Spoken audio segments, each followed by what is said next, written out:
Hello, this is Sarah Watson. I am Chief Strategy Officer at BBH New York. Hi, I'm Robin Koval. I'm the CEO of Truth Initiative. Hi, I'm Richard Labonte. I'm the Global Director of Wearables for Harman International. Hi, I'm Val DeFivo, and I'm the CEO of Deutsch New York. Doug Zawatz, I'm Head of North America Digital Media and Advertising for Under Armour Connected Fitness. Brian Benedict, Global Head of Sales at Spotify. Hi, I'm Jeff McCleary, Senior Vice President of Mobility and Connected Health with Digitas Health Life Brands. I'm Mark O'Brien. I'm the President and CEO of DDB North America. Gary Kupke.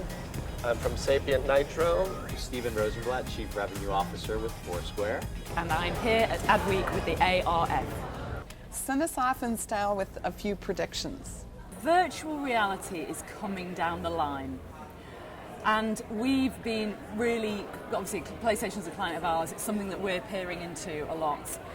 The profound change that is going to bring about in the world for humanity, I don't think people have really started a national, kind of international dialogue about that. Mark Zuckerberg knows. There's a great article just recently in Vanity Fair, and he's just talking about how he missed mobile. So they're kind of watching, right? Yeah. But that's why, obviously he bought Oculus Rift. In the short future, as I said before. Okay, short future. We definitely just want to pull back from 2020. That's what I'm apparel and footwear will be smart. We're going to shift more and more money into mobile. I mean, okay. For us, mobile is going to be where it's at. We'll always be on TV. It's where we can aggregate, kids still. But we're going to do it in tentpoles, like the VMAs or the Grammys. And we're going to be experimenters. In my space, and a lot of folks' space, the last handful of years has been about data collection, right? We're all collecting data. No matter what you do, you're collecting data. I feel like 2016, and where I'm seeing things go now, is this whole big data piece is more about refining the data, parsing out the data, understanding who the customer is, and creating actionable insights no matter what you do.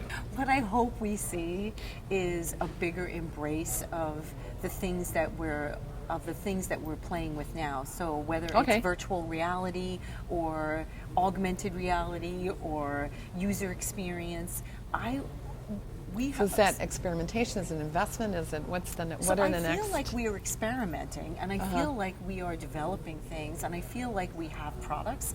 And what I would love to see, and I hope happens, is that there's an embrace of those things and almost an adoption of the ideas that we have today, so that we don't just think of them as toys and shiny new objects, but we really start to think about how we can employ those things to change business. This velocity of streaming consumption is just going to continue. And that's not just audio, I think that's video as well. So I don't think it's any surprise the reason you're seeing platforms like Spotify, other streaming music services, but the Netflix of the world and the Hulus of the world, there's so much buzz about these platforms because folks are literally migrating to these streaming services. So I think accessing content versus downloading content, that's only going to accelerate. So sort of the numbers you see today on these platforms, double them next year. IoT is going to be big. I think AR and VR are going to be huge.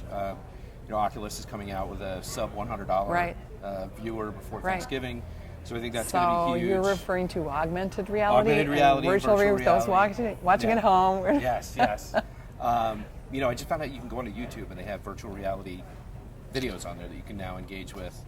Of course they do. Like Google Cardboard. And you just use a cardboard, right? Yes, yeah. And look at Moore's Law. Look at how fast that went from like $1 zillion investment. It was a handout that they did at one of their at Google I/O, and now it's this huge thing. And I was there. I think that's driving it, and I think the on-demand generation, so 3D printing, is of more things and in larger and smaller capacities. Like you go to CES, you've seen the food printers. Yes. You can print out chocolate. Yeah. Last year went to the booth. There's a booth that prints out clothing. Yeah. So I think that I printed out my business card. Yeah, right. I have a 3D business card. That's awesome. And I think that on demand, like instead of going to a store and looking at something, I can go online, order it, hit print, and collect it from around the corner of my house. I think you're going to see extensive use of geo-targeting in the next year, much more so than we have today. I think the most immediate Is thing... it going to work? Yeah, I think it's going to work great. I think people are going to get hit with offers in locations where those offers are compelling to them. And there's a lot of technology out there that's being implemented, and I think that's going to have a profound impact. And I also think you're going to see a lot of companies start springing up that are more designed to deliver content than advertising. Yeah, I and agree with companies that. will start outsourcing a lot of what they're doing in-house right now. So there'll be almost a cottage industry of content creators. And I think we're going to have to watch that very carefully because content is largely the future of marketing. And so we have to make sure that we're adapting our advertising skills and applying them to content because content on its own is just that. But creative content or marketing content still has to be persuasive and has to be written by people that know how to write. And if you look at the dearth of that today in the digital format, there's not really copywriting. I think that's an art that's going to have to come back into vogue. I think the music industry is going to start shifting drastically because streaming music Yes. is going to take away the need for an album. It's going to take away the need for the record label. No more vinyl?